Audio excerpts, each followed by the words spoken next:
of damage from those firewalls. Can I take it out? I'm going to try and use plasma grenades just in case I don't kill, so I don't lose too much. And the tail commander dies, so that's going to hurt a bit. And now I can consolidate on that and move forward and take that heavy cover again. And from here I can as he's moved through this crevice, it's very narrow. So if he wants to stop me from attacking that listening post up top, okay, that's silly. I'm going to lose. I'm trying to buy time so I can kind of get into a good position, but I'm really losing out here. Now I've researched Wraith Lords. I'm going to aim for Wraith Lords because Wraith Lords are overall a soft counter unit, but they are expensive. Now he's gone for Devilfish. Devilfish is tier 2. All transports are tier 2. So the Devilfish, the concept behind that is Devilfish can infiltrate and they do a fair bit of damage, but all transports at T2, although they come from HQ and you don't require T2.5 being one of the alternative routes you can go for, they cost about 180 rec/180 power. Not cheap, and pop-wise not cheap either. So now he's got a huge mass and he's got a vehicle. I've got to kind of go for something. He knows that I don't have any anti-vehicle at the moment, so he's going to try and capitalise on that and push forward. But I am going for, I believe, what are they called? Haywire grenades on my warp spies, because my warp spies have been rather redundant apart from teleporting in, close combating for a bit of cheekiness, and killing... what do you call them? Pathfinders. So I've knocked off about 3 squads by now. That's starting to hurt a little bit, but I really need to get them for a 3-pop aspect unit. You know, Guardian's been 2-pop and been very efficient at the moment. So for a 3-pop unit, I really want them to do a little bit more. So I'm going to try and squeeze as much as I can out of them and get Haywire grenades. So here I've got a Wraith Lord. I can attack now that I've got the Haywire grenades, but I don't think I'm going to be able to do much. So I'm just going to... I don't want to get my Wraith Lord too close. I don't want to get too close to him because he's probably got a Snare Trap somewhere. And on top of that, Tau are very good at squeezing out anti-vehicle damage at close proximity over a period of time.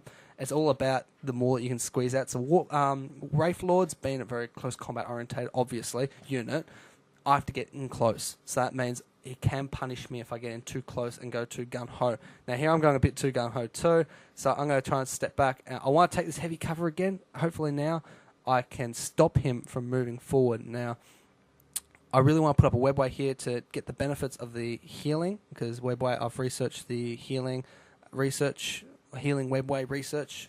Now I'm going to put up that webway there so I can keep my units healing. Now, that's going to hurt a little bit. He just lost a couple of Fire Warriors. Of course, I know it's just a couple, but over a period of time, he's lost more troops than I've lost, especially with losing about 3 squads of Pathfinders from my Warp Spiders. So I got my second squad of Dark Reapers out now. As I said, Pop is a research in DAO Pro, and you don't just get it from building...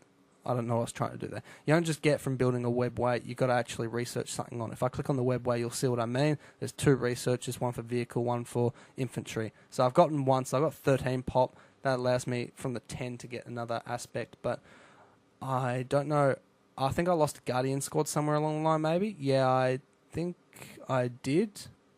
So I've got enough, so it equals up to 11. 8 plus 3 equals 11. So I've still got 2 left, so I can probably grab a Ranger squad now. So there's not much else I can really do. Maybe 2 Ranger squads for intense capping, being a great unit that infiltrates on timer and detects and flees of foot. Great mobility, but very fragile.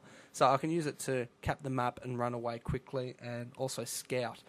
So here I'm going. I've got a second Soul Shrine, I think, above. I'm not sure if I've quite done that yet.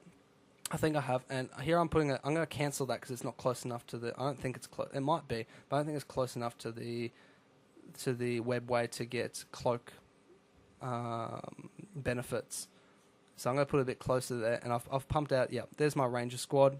I'm going to try and capture that critical location. Critical locations are very important in DAO Pro, although I haven't gone heavy on them because I've gone a very tanky army, but you can alternatively go heavy, like 2 to 3 Ranger squads, just to really advance on capping those points, the critical locations, because they give about 10 rec each bonus, and they give a hefty line of sight bonus as well. So he's gone, alright, I'm going to try and take that out with my Warp Spies. They're up there. I've got to get down there, because if I can take that, it's a 4th Ranger squad he's lost. Now, I've also gone, as you saw before, I've gone with, what's it called, Harlequin, being a hero, not a spam hero. Okay, I can see where his army is now. I know they're not...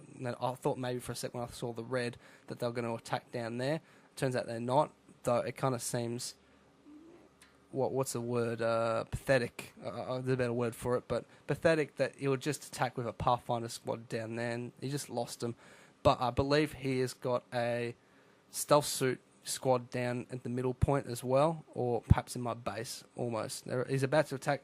There we go. He's attacking my base. That's going to hurt. There's one generator down. As you can see, when generators blow up, they do area effect. But luckily, I decided to build a Harlequin, so I can...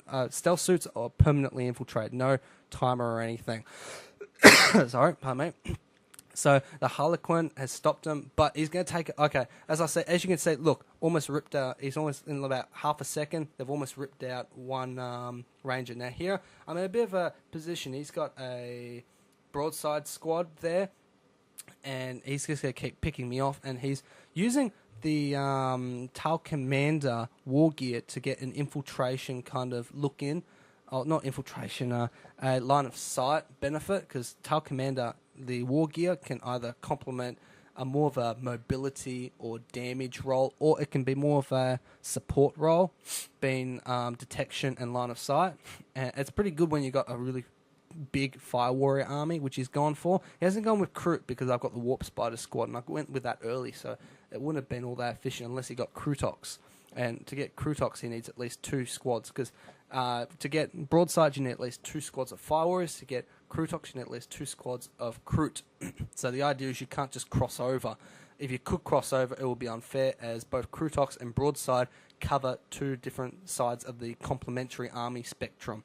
They, Krootox complement Fire Warriors immensely, and likewise. So here he's just attacking. Yeah, we've got a bit of a battle going here. It's not much. It's more of a positionary battle. I don't know what I'm doing with my Wraith Lord. I think Pathing's got me a bit there, but I've got to be careful, because that stealth squad, if he teleports in or jumps over and uses an EMP grenade on that Wraith Lord, it's gone. Stealth suits, and at the same time, my army's gone down there, and he's attacking me up there. If I lose that point and he moves into the heavy cover with the broadside entrenched, I'm in trouble. I'm going to lose that turret in a sec. I better attack. Okay, battle's going on. Dark Reapers get in there. They're firing. Fire Warriors have returning fire. The Wraith Lord's going to go. He hasn't entrenched his broadside. I think he intended to move in, but he hasn't. And the fastest he's going to go in there, he's going to try and stop the Tal Commander from attacking. Okay, I'm going to run in. I'm quickly casting, I'm using photon grenades, and he jumps his Tal Commander out to keep doing damage. No, okay, I've used Psychic Storm is a great anti-moral weapon more than a damage weapon. I've used that. I've just broken all his squads. His squads, they can't retreat, they're dead. And I'm going to use my Wraith Lord to try and take out his Devilfish.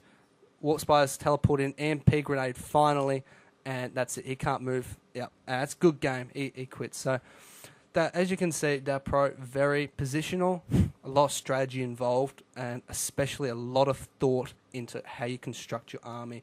You've got to be very careful on what you put in your army, how you construct it, and what your opponent is doing. You really got to think ahead and think. As you could see, a couple of points there, I didn't have anti-vehicle, and a couple of points there, he didn't have enough. Although he had enough firepower, he couldn't really see what I was doing, and he didn't really have any foothold to really hurt me, and until he got the stealth suits and jumped into my base, in which it wasn't much I could do because I didn't have the Harlequin out yet. But as soon as the Harlequin came out, if I hadn't have gone with the Harlequin, which was kind of a reactionary kind of thing from experience playing Tal, I would have lost a lot. I wouldn't have been able to counter it appropriately, and I probably, although I can relocate my base coming free as soon as T2 or T1.5 hits, so as soon as Soul Shrine goes up, it's free to relocate your base.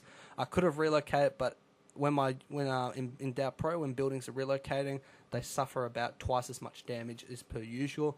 So the stealth suits would have really taken out my generators, and then it would have just been a waiting game. The economy would have finally built up. He would have had more economy. All he had to do was hold, but he couldn't really take that out. Therefore, I had more economy, or so he thought. Then, he thought I had the relic as well, having more points, and been a snowball effect. Although it doesn't start off huge, over a little while, period of time, it all kind of equates, adds up, and suddenly I've got this huge economy.